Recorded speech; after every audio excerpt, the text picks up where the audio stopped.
Bien, estamos comentando el capítulo quinto del libro La voluntad de saber, publicado por Foucault en el año de 1976, en el que presenta al gran público por primera vez su nueva categoría biopolítica, que ya había ensayado un poco antes, unos meses antes, en su curso Defender la Sociedad. Y lo que nos ha dicho Foucault, tanto en el curso como en el quinto capítulo del libro, es que la biopolítica es una nueva tecnología de poder que surge en la segunda mitad del siglo XVIII, cuya comprensión analítica no puede echar mano de los mismos elementos que antes utilizaba Foucault para entender el poder disciplinario. Es decir, que no se trata del mismo tipo de poder, si bien, como veremos, están articulados los dos. Esto no significa que las disciplinas desaparezcan o que hayan perdido relevancia. Lo que Foucault quiere hacer aquí es relativizar un poco el excesivo énfasis que había hecho antes en las técnicas disciplinarias. Quisiera que consideráramos inicialmente lo que nos dice Foucault en una de las clases del curso Defender la Sociedad, en la clase del 17 de marzo de 1976, en torno al nacimiento de la biopolítica. Nos dice Foucault, cito, la nueva tecnología de poder no tiene que vérselas exactamente con la sociedad, o en fin, con el cuerpo social tal como lo definen los juristas, tampoco con el individuo cuerpo. Se trata de un nuevo cuerpo múltiple, cuerpo de muchas cabezas. Es la idea de población. La biopolítica tiene que ver con la población, y esta como problema político, como problema a la vez científico y político, como problema biológico y como problema de poder. A partir de ahí, esta tecnología de poder, esta biopolítica, va a introducir una serie de funciones muy diferentes de las correspondientes a los mecanismos disciplinarios. El interés estará en principio, desde luego, en las previsiones, las estimaciones estadísticas, las mediciones globales. Se tratará igualmente no de modificar tal o cual fenómeno en particular, sino en esencia de intervenir en el nivel de las determinaciones de esos fenómenos generales. Será preciso modificar y bajar la morbilidad, habrá que alargar la vida, habrá que estimular la natalidad, y se trata sobre todo de establecer mecanismos reguladores que en esa población global, con su campo aleatorio, pueden fijar un equilibrio, mantener un promedio, establecer una especie de homeostasis, asegurar compensaciones. En síntesis, se trata de instalar mecanismos de seguridad. Atención que Foucault introduce aquí esta noción de los mecanismos de seguridad que será tan importante como lo veremos más adelante para perfilar su noción de gubernamentalidad. Se trata de instalar mecanismos de seguridad, digo, alrededor de ese carácter aleatorio que es inherente a una población de seres vivos. Optimizar, si ustedes quieren, un estado de vida. Mecanismos podrán advertirlo como los disciplinarios, destinados a maximizar fuerzas y extraerlas, pero que recorren caminos enteramente diferentes. Puesto que aquí, a diferencia de las disciplinas, no se trata de un adiestramiento individual efectuado mediante un trabajo sobre el cuerpo mismo. No se trata en absoluto de conectarse a un cuerpo individual, como lo hace la disciplina, sino al contrario de actuar mediante mecanismos globales, de tal manera que se obtengan estados globales de equilibrio y regularidad. En síntesis, de tomar en cuenta la vida, los procesos biológicos del hombre-especie y asegurar en ellos no una disciplina, sino una regularización. Fin de cita de las páginas 222 y 223. Este pasaje es muy importante para entender lo que Foucault entiende por biopolítica y cuál es su diferencia con las disciplinas. Ambas, habíamos dicho ya, son tecnologías modernas de poder, lo cual significa que se oponen al poder soberano y no pueden ser comprendidas utilizando las herramientas jurídico-conceptuales apropiadas para entender este poder soberano. Es verdad que, como en el caso del fascismo y el comunismo, tanto la biopolítica como las disciplinas pueden quedar sobredeterminadas por el poder soberano. Pero no es este el caso de las sociedades capitalistas modernas, y es esto lo que Foucault está enfatizando precisamente en su libro La voluntad de saber. Aquí, tanto la biopolítica como las disciplinas son tecnologías orientadas hacia el crecimiento de la producción, hacia la maximación de las fuerzas sociales, hacia el rendimiento del trabajo, pero lo hacen por dos caminos enteramente diferentes. Las disciplinas toman como objeto el cuerpo individual y buscan hacerlo más fuerte, más rápido, más obediente también, como hemos visto. En cambio, la biopolítica no toma como objeto el cuerpo individual, sino la población. Los procesos que afectan la población, los mecanismos globales que afectan la vida de la población. Es decir, que no se interesa por modificar la conducta de los cuerpos, sino por regularizar los procesos de una población determinada, que afectan su vida, entendiendo por ellos una serie de variables como el nacimiento, la muerte, la fecundidad, la mortalidad, la morbilidad, la sexualidad, etcétera, etcétera. La población de la que habla Foucault aquí no es un conjunto de individuos empíricos, sino más bien una serie de procesos que son estudiados por medio de estadísticas, de técnicas de medición, de encuestas, etcétera.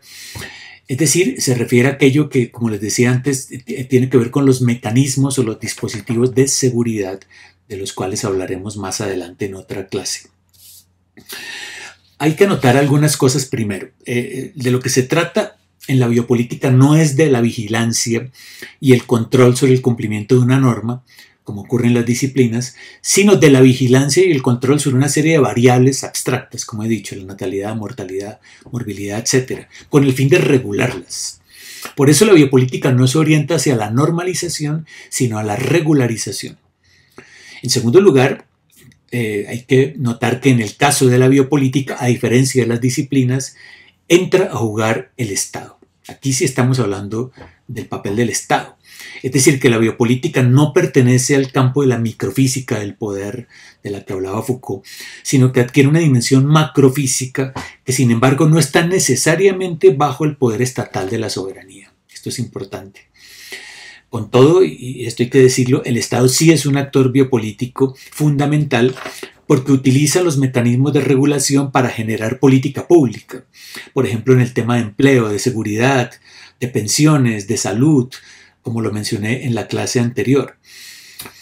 También hay que comentar, en tercer lugar, que Foucault no considera que estas intervenciones del Estado para regular la vida de la población tengan algún signo emancipatorio, como también lo dije. Al contrario, la biopolítica complementa el control y la vigilancia sobre los individuos desplegado por las disciplinas. No existe para Foucault, como sí para algunos autores marxistas como Toni Negri, por ejemplo, algún tipo de biopolítica progresista que se oriente a ofrecer mayor libertad a los trabajadores, para las clases sociales menos favorecidas, para la ciudadanía en general. Biopolítica para Foucault significa regulación sobre los factores biológicos que pueden afectar el crecimiento indefinido de las fuerzas sociales productivas. Con lo cual tendríamos que toda biopolítica sería en realidad un mecanismo de regulación para el buen funcionamiento del capitalismo. Una especie de antivirus que previene los efectos de riesgo que puedan amenazarlo, el capitalismo. Gozar de mejores condiciones laborales, tener acceso a la seguridad social, a la educación o a la salud gratuitas, son para Foucault ciertamente medidas biopolíticas, pero que permiten simplemente que el capitalismo funcione sin fricciones, como diría Slavoj Žižek. Bien. En este punto es preciso preguntarnos cuál es entonces la apuesta política de Michel Foucault, con lo cual regresamos a algunos de los temas tocados ya en videos anteriores. Pues en alguna clase habíamos dicho que Foucault favorece las microresistencias al poder, las pequeñas insurrecciones, las luchas sectoriales, porque no creía que a partir de estas luchas microfísicas, sin embargo, no creía que desde ahí podría generarse algún tipo de condiciones objetivas para la revolución. Se trata simplemente de resistir, pero sin pretender avanzar hacia la creación de aquello que Gramsci llamara un bloque histórico. Y en este sentido también, decíamos, Foucault se coloca en las antípodas de Marx y de la tradición marxista. Diríamos que en algún sentido Foucault es más radical que Marx porque se niega a traducir estas luchas microfísicas en el lenguaje del derecho, ya que sus objetivos no son la toma del poder o la adquisición de derechos, sino pura y simplemente la deserción con respecto al poder disciplinario.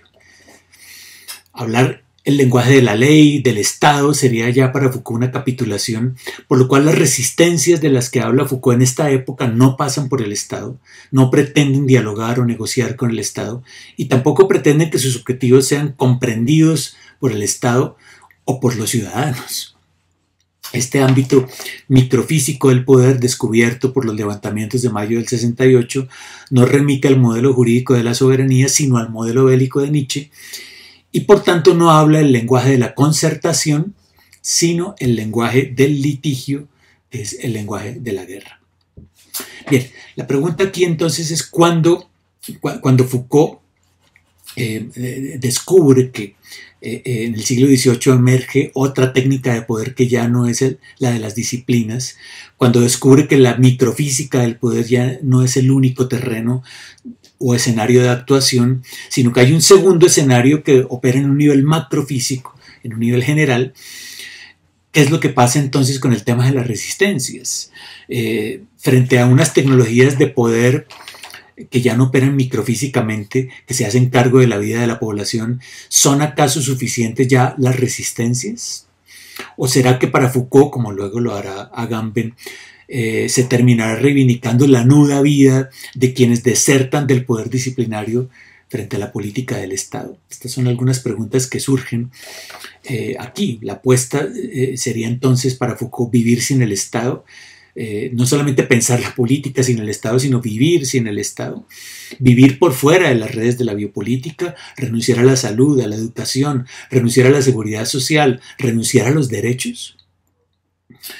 Bien, lo cierto es que en el capítulo 5 de La voluntad de saber, Foucault insiste en lo ya presentado en su curso de Defender la sociedad, es decir, que los mecanismos disciplinarios y microfísicos del poder se articulan con los mecanismos más globales de la biopolítica, es decir, que se trata de dos intervenciones superpuestas, de dos polos, uno disciplinario y el otro regulador, que trabajan juntos, formando una sola gran tecnología de doble faz, nos dice Foucault. Cito: las disciplinas del cuerpo y las regulaciones de la población constituyen los dos polos alrededor de los cuales se desarrolló la organización del poder sobre la vida.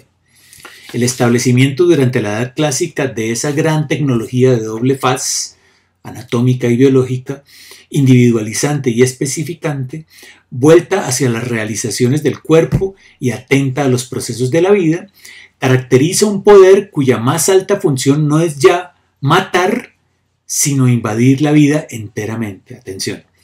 La vieja potencia de la muerte, en la cual se simbolizaba el poder soberano, se halla ahora cuidadosamente recubierta por la administración de los cuerpos y la gestión calculadora de la vida.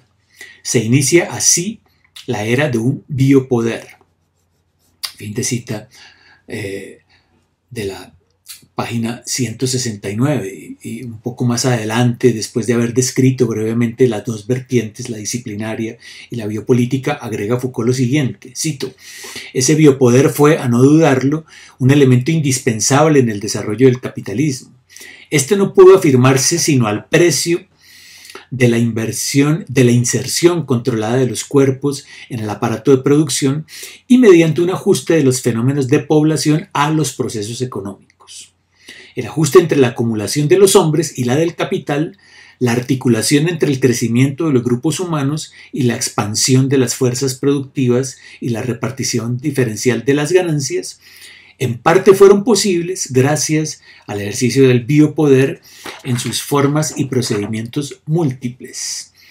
La invasión del cuerpo viviente, su valorización y la gestión distributiva de sus fuerzas fueron en ese momento indispensables. Fin de cita de las páginas 170 y 171. Y pues vale la pena comentar estos dos pasajes por separado. En el primer pasaje Foucault, acá es preciso señalar la terminología que está utilizando Foucault. Ha dicho que en la segunda mitad del siglo XVIII nace una tecnología de poder llamada la biopolítica, que se encabalga o se superpone a otra nacida en la primera parte de ese siglo, llamada la disciplina o poder disciplinario. La articulación de estas dos tecnologías forman, nos dice Foucault, una gran tecnología de doble faz llamada el biopoder. Entonces, si la biopolítica es una tecnología particular del poder, El biopoder es la articulación de esta tecnología con otra de carácter diferente, que es la disciplina. Entonces no hay que confundir aquí biopolítica con biopoder. Esto es importante. Esta categoría última, biopoder, designa no solo un complejo tecnológico de dos caras, sino que también designa una era, una época histórica en la que, según Foucault, todavía estaríamos viviendo. Vivimos en la era del biopoder, diría. Una época que, según vimos antes, Foucault también denomina biohistoria. No vivimos ya solamente entonces en la sociedad disciplinaria, en el panóptico de Bentham, como Foucault lo decía temerariamente en Brasil en sus clases de 1973, sino que ahora, 2 años más tarde, anuncia que vivimos en la era del biopoder. Volveré sobre esta problemática en una futura clase. El segundo pasaje que habría que comentar nos dice básicamente lo mismo que Foucault había dicho en sus conferencias de Brasil, y es que el nacimiento de las tecnologías modernas del poder corre paralelo con el nacimiento del capitalismo en el siglo XVIII. Y comentábamos ya en alguna clase que no resulta claro si la historia del capitalismo y la historia de la biopolítica o de las disciplinas remiten a una misma genealogía, o si se trata de genealogías diferentes. Lo cierto es que se da un cruce, una articulación entre el capitalismo y el biopoder, sin que Foucault llegue a afirmar que esta es la condición de aquel, el biopoder como condición del capitalismo.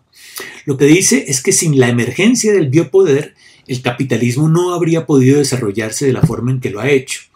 Es decir, que el capitalismo no puede explicarse solo recurriendo a unas leyes económicas, tal como lo creía Marx, pues las fuerzas productivas no habrían podido desarrollarse sin la existencia de cuerpos adiestrados y fortalecidos por las disciplinas y sin el concurso de una regulación biopolítica de la población llevada a cabo por el Estado.